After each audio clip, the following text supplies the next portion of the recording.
Good evening, it's Tuesday, April 9 here in Cebu City. I'm Sherry Ann Lim, and here's all you need to know in NewsBits tonight.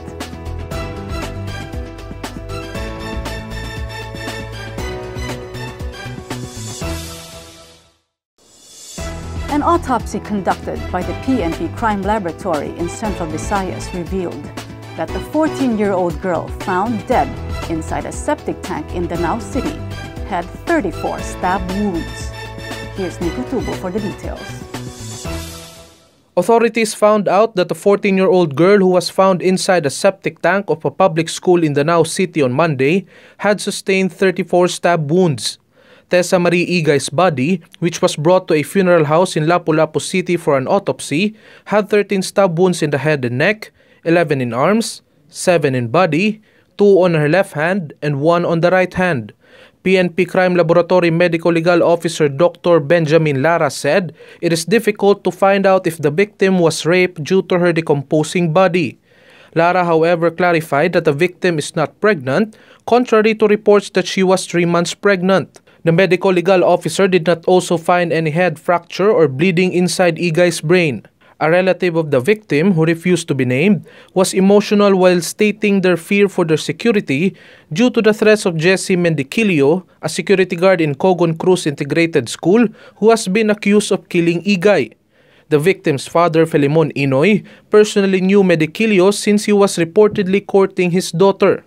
Authorities are currently looking for Mendicilio, who is now considered as the prime suspect in the killing of Igay, according to Danao City Police Station Chief Maribel Hitigan.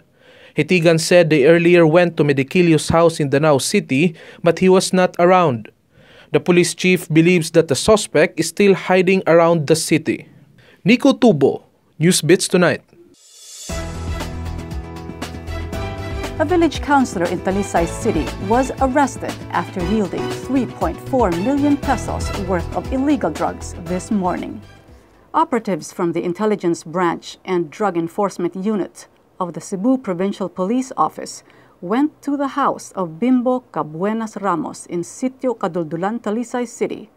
They had a search warrant released by Judge Leopoldo Cañete of RTC Branch 60. Cebu Provincial Drug Enforcement Unit Chief Alejandro Batobalonos said they had been receiving reports that the councilor was into the illegal drug trade. Operatives seized 500 grams of a white crystalline substance believed to be shabu, worth 3.4 million pesos, along with an airgun with no permit from the Philippine National Police. Aside from being involved in the illegal drug trade, Batobalonos added that drug pushers used the councilor's house as a hiding place during police operations. Rowena Ramos, the councilor's wife, denied that the illegal drugs were owned by her husband. Rowena, however, admitted that the airgun was owned by Bimbo's father, and she did not know that keeping it was illegal.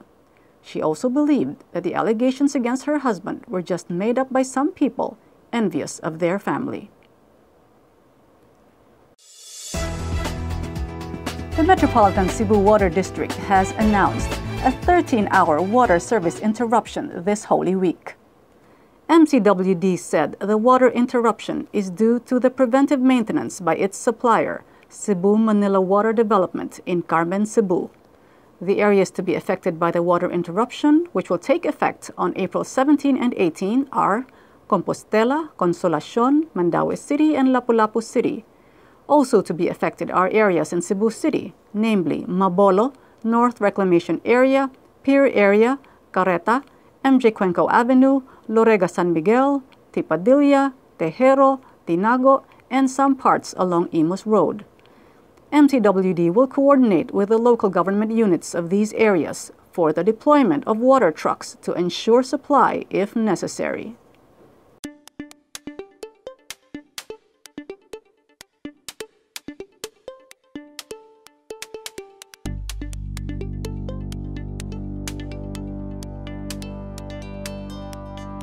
Here's the latest weather advisory from Pag-asa. Magandang hapon po sa ating mga kababayan. Narito ang magiging lagay ng ating panahon ngayong araw ng Martes, April 9, 2019. Patuloy nga na easterlies o yung mainit na hangin na nagmumula dito sa may dagat Pasipiko ang nakakaapekto dito sa may Central at Southern Luzon, buong bahagi ng Kabisayaan at ng Mindanao. Ito ay patuloy na magbibigay ng aliwalas na panahon, ngunit may posibilidad pa rin ng mga pag-ulan, pagkidlat at pagkulog, lalo na po sa bandang hapon at sa gabi. Para sa ating 3-day weather outlook, wala po tayong inaasahan na bagyo o sama ng panahon na maaaring pumasok at mabuo sa ating Philippine Area of Responsibility in the next 2 to 3 days. Kaya dito po sa Metro Manila, asahan natin ang generally fair weather conditions na may isolated rain showers or thunderstorms pa rin po sa bandang hapon at sa gabi.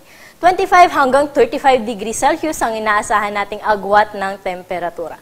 Sa Metro Cebu, generally fair weather condition na may isolated rain showers or thunderstorms sa bandang hapon at sa gabi at posibilidad na agwat ng temperatura ay 25 hanggang 33 degrees Celsius.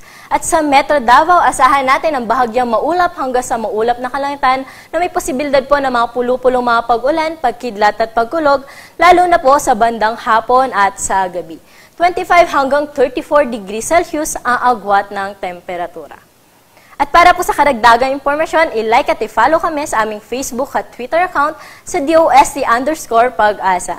At bisitahin po ang aming website sa bagong.pag-asa.dost.gov.ph. At yan po ang latest dito sa Weather Forecasting Center ng Pag-asa. Ako po si Ana Cloren. Magandang hapon.